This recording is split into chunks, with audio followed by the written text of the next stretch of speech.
Thank you very much. I've had the opportunity over the past couple of months to get involved in some different programs that are going on around the country. I went out to the University of Wisconsin at Madison and met with Dr. Richard Davidson out there, who's doing a significant amount of brain research.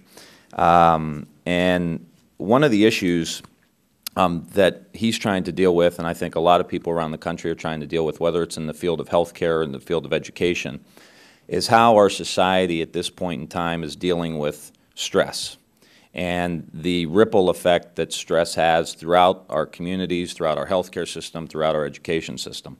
So I have a couple of questions, basically along the line of basic behavioral research, science research that you're doing, but also some more specifics as far as how we can start within our healthcare system, within the research that you're doing, as we learn more and more about the functions of the brain, what we can do to prevent and teach people how to control their levels of stress so that we're not dealing with these chronic symptoms that are weighing down our healthcare system. There's also major science now backing in schools that these kids that come to school, they have problems at home, they have problems with their family, they're dealing with a significant amount of stress before they get into the classroom, and the brain research is showing that these kids are the part of their brain that they need for working memory, for good decision making, is all being affected by the levels of stress that they're having to deal with. So I have 2 or 3 questions. One initially probably would be for Dr. Briggs, I think. So you come on up. What research have you supported and are currently supporting on the application of low-cost behavioral interventions, such as mindfulness-based stress reduction on healthcare utilization?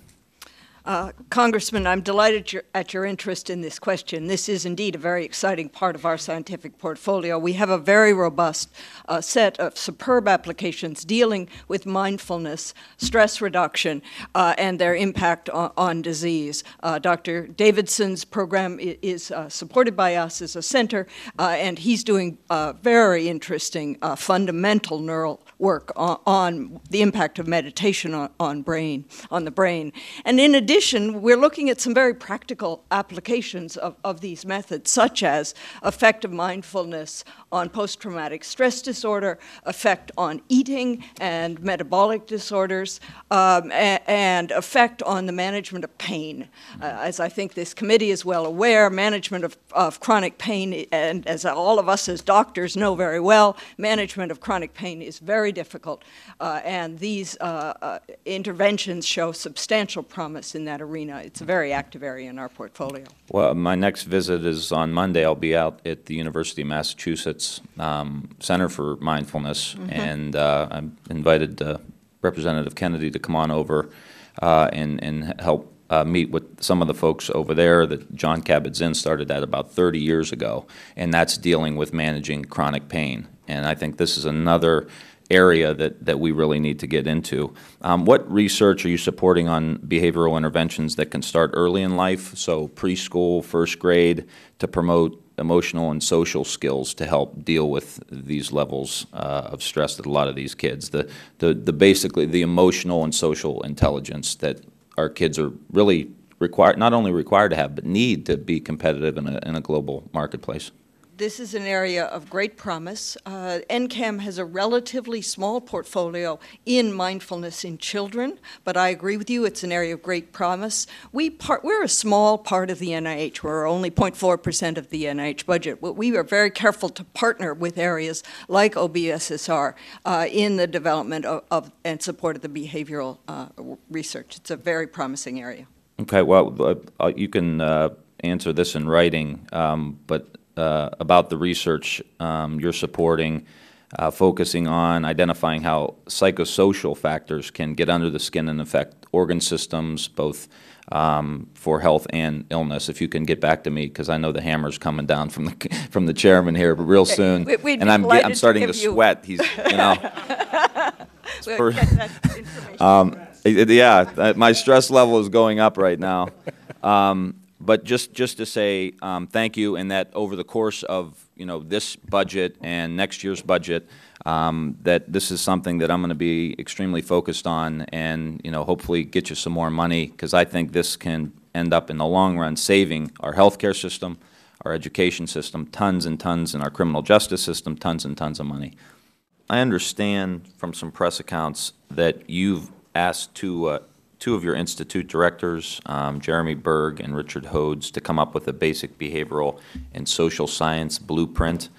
Could you provide the subcommittee with some more details on this initiative and when you expect the effort to be completed? Of course. As you know, there has been a running discussion at the agency about how best to support basic behavioral and social science research. There's no question that this is important for many of our major areas of focus at the agency. Certainly lots of prevention hinges on changes in behavior, and basic behavioral and social science research informs how we understand these behaviors occur and how we develop interventions to prevent bad outcomes.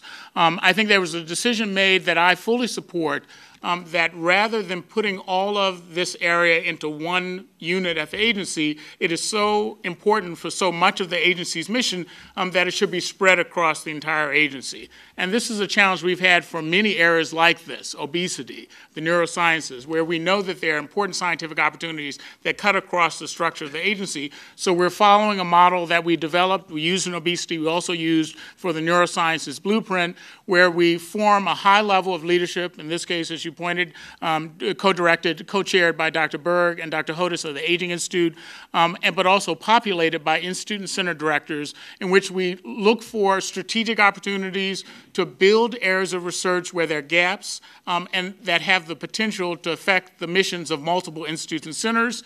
And the expectation is we will have both a core of funding at the institutes and centers, and there'll be a pooled funding as well. This is just getting started now and will be playing out over the next year, but then the blueprint will set the stage for research over several years. I think this is the right approach. Dr. Berg and Dr. Hodes are committed to making this work. We've seen it work before, and stay tuned. You'll see major changes. There was also, in our report language that we had in '09, we asked for a progress report by March 1st of this year, I think, and asking you to use the Division of Program Coordination, Planning, and Strategic Initiatives as the central headquarters to do this. And so if you could give us some insight as to what the report will entail, and just say, I think a lot of people in the field, whether it's stress reduction or mindfulness or social and emotional learning or behavioral science, in many instances are doing this already. And I think it's our responsibility as policymakers to try to break down these walls and get it into the prevention side of our healthcare plans with the insurance industry and what we're doing here. So I appreciate what you're doing, and any assistance we can be, we want to be helpful. Can I just note that one of the areas in the challenge grants is behavior change and prevention, so it's one of the 15 areas that's targeted. And we also, in our transformative R01 program that's designed to fund really creative and innovative research, and we also specifically ask for applications on the science of behavior change. So I assure you it's at the top level of the and that's not locked into one institute. No. That's across the board. The Common Fund and across the agency. Okay, great. I'd like to thank Dr. Kingston. I really want to thank my colleague, Mr. Ryan, for his focus on behavioral health. I want to focus on the Institute of Neurological Disorders and ask Dr. Landis, in light of the soldiers coming back from Iraq and the traumatic brain injury, 360,000 of our soldiers suffering from TBI, can you talk about the coordination that is going on between NIH, DOD, the VA, and to what extent that we can get all the brain science together, neuroscience research and brain research, and how that research can interrelated work to benefit psychiatric disorders? So there is a significant effort in NINDS to look at traumatic brain injury at the cellular molecular level all the way to understanding changes that may occur in brain structure and brain connectivity. NINDS, as the lead institute for that, has worked very closely with the Veterans Administration and with the DoD to make sure that there is not duplication, but that there is actually a good gaps analysis, and programs have been targeted to specific topics. Towards that end, we've been working in workshops with diagnosis of TBI, definition of what actually brain changes occur, coming up with common data elements that would allow us to do clinical trials. Of particular interest is a very new effort coordinating with USIS, Uniformed Health Services Institute, the Naval Hospital, and as you know, Walter Reed will be moving out to the Naval Hospital with the NIH to come up with a very innovative program to look at TBI and PTSD and better ways to treat it. So I think there's a lot going on. Is it being run out of NIMH? Is it because Insil told me there's a blue, kind of a unofficial, organization of brain science kind of being done through NIMH? So there is a coordinated effort. So NINDS has responsibility for TBI, NIMH for PTSD, and we recognize that the same brain changes in brain structure may underlie both, and we are working very closely together to maximize our understanding of brain plasticity to make a difference for soldiers who are coming back with both of those disorders. I'd just like to, if you could get me what's going on in terms of coordination. Absolutely. We'll give you a detailed answer for the record. And in terms of Dr. Kingston, if you could just get me what's going on in terms of research on the asthma, ADHD, allergies, and autism, and whether states with EPSCoR receive any additional consideration for applying for stimulus funds, that would be terrific.